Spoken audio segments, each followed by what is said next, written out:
Bakit ba ang pogi-pogi mo? Sino nagsabi sa pogi ka? Malamang nanay ko.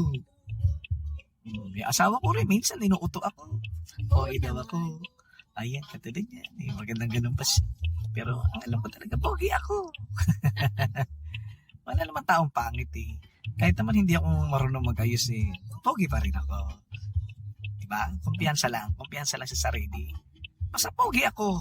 Wala nang kontra. Basta yun, ganun talaga yun. Ako lang nagsasalita eh, pogi ako. Hindi naman pwede sabihin na pogi kayo. Pero mas pogi ako sa inyo. Diba?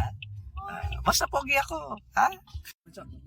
Ano masasabi mo at kumakain ka dyan? Sino ang libre sa'yo? Ako yun.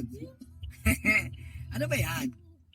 I-describe mo nga kung ano yung kinakain mo. Sige na, gato dyan ang kanin na French fries. Aba, hindi ka naman gutom yan.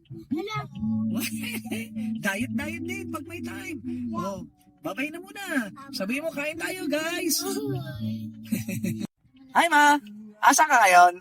secret. Aba, may paganyan-ganyan ka pa. Hindi ka, asa ka ngayon? Secret. Hindi mo alam yung lugar, no? Andito siya sa Jollibee. Ayan, bumibili siya ng pagkain niya. Hindi mo lang siya mamigay.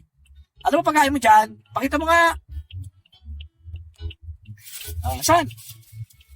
Sige. Wow! Ano yan? Nakakain ba yan ng tao? Siyempre. Wow! Ilan yan? Para sa ilang ba lahat yan? Sa ating lahat. Aba, mayroon pala ako dyan. Salamat.